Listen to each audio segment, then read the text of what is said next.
국방 마지막 방송입니다. 이제 우리는 동도 선착장에 닿기 전 마지막 하나의 비석을 보고 있습니다. 이 비석은 독도 선착장에서도 또렷이 볼 수가 있습니다. 정면에 크게 독도라고 예수체 한글로 이렇게 쓰고 그 아래에 한자로 역시 독도, 그리고 맨 아랫단에는 대문자 영문으로 독도 코리아를 응각해 두고 있습니다.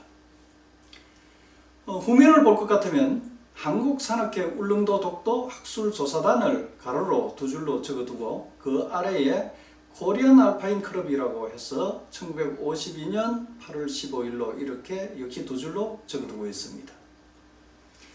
1952년 8월 15일로 명기된 것을 볼 때 이 비석도 그 연원이 꽤 오래된 것임을 짐작할 수가 있습니다.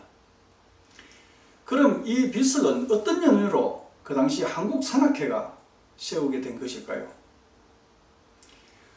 우리나라 역사를 쭉 통해서 볼 것 같으면요, 일본은 시대의 고비마다 간헐적으로 울릉도와 독도에 대한 침탈 야욕을 드러내고 있습니다.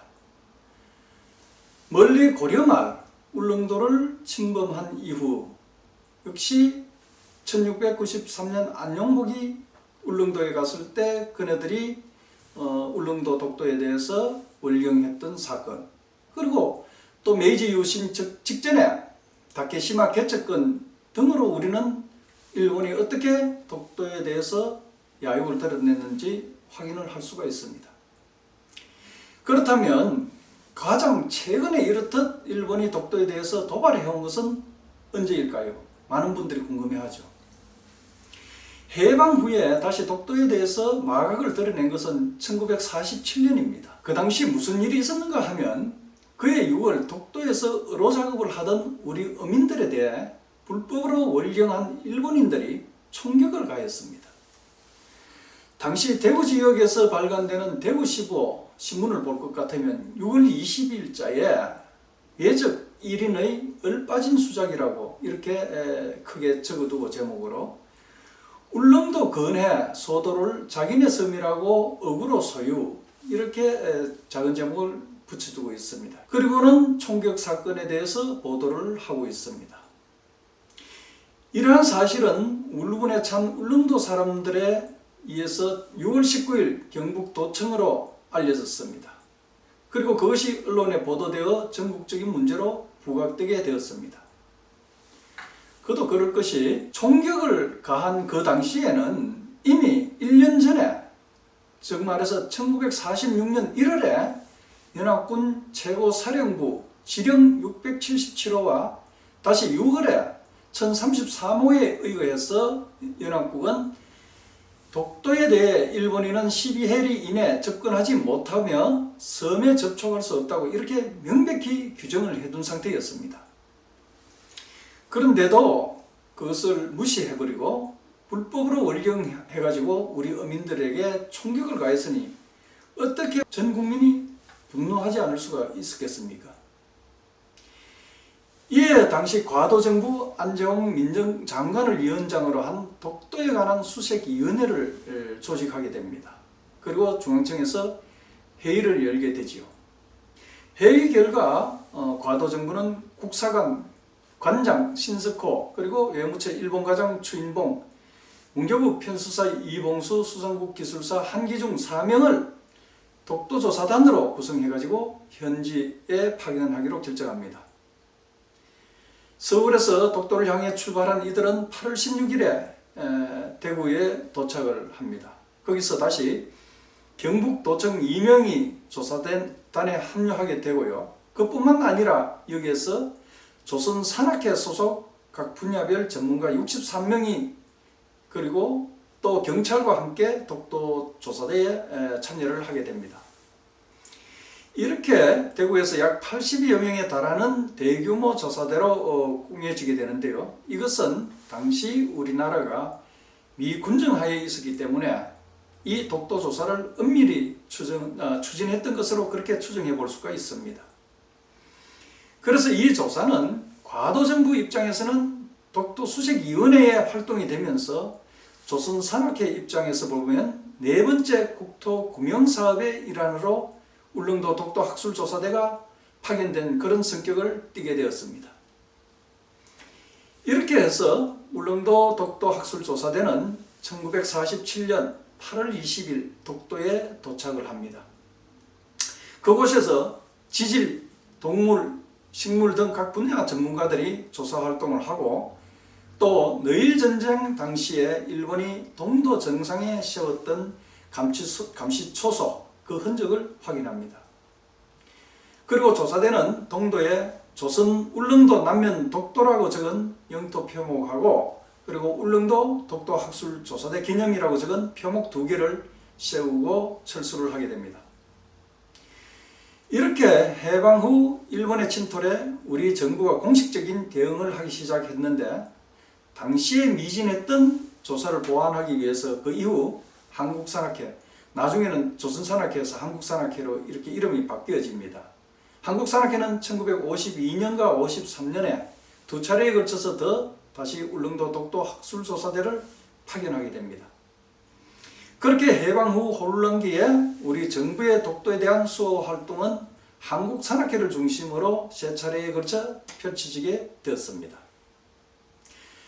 해방 후 이와 같은 독도 조사 활동은 매우 중요한 의미를 갖습니다.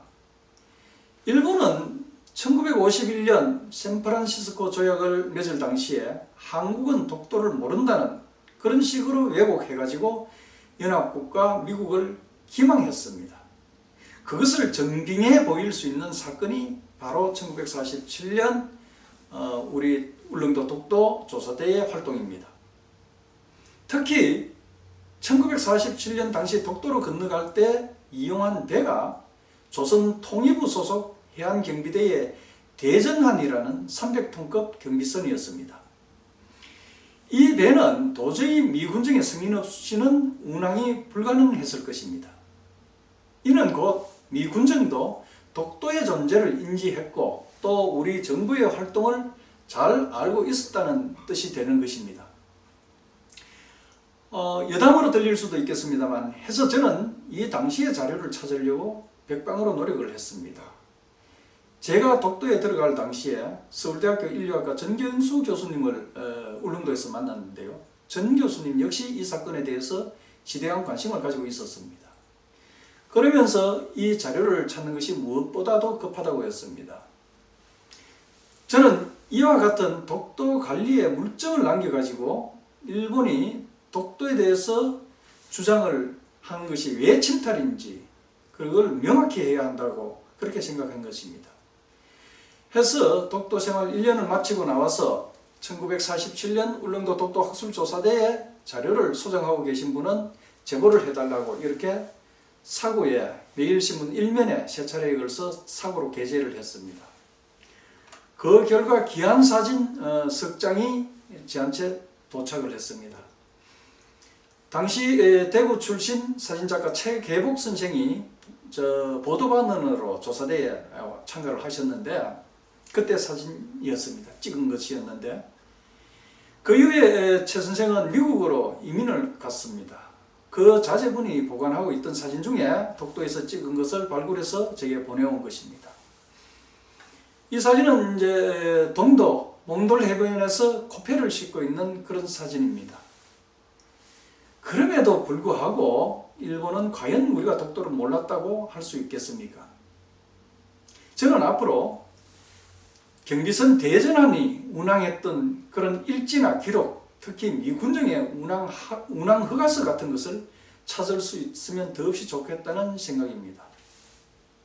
하여튼 이렇게 하여 한국산악회는 독도가 대한민국 영토임을 확인하는 차원에서 이 비석을 민간단체 최초로 독도에 세우게 됩니다.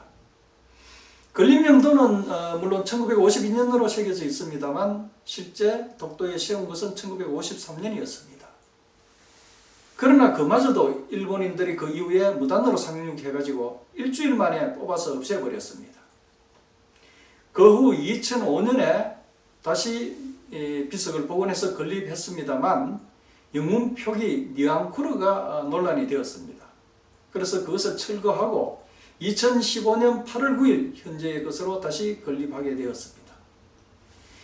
비록 이 작은 비석 하나지만 해방 후 우리 독도의 역사를 담고 있다고 해도 과언이 아닙니다. 굉장히 큰 의미가 있는 것이죠. 자, 오늘은 여기까지 하고 한 가지 안내 말씀을 드리겠습니다.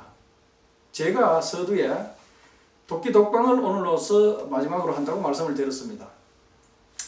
제가 그렇게 말씀드린 것은요, 저의 도끼 독방 간판을 너무 어렵다고 많은 분들이 말씀을 했습니다. 그래서 다음 해부터는 그 제목을 아예 독도 방송으로 명칭을 바꾸고자 합니다.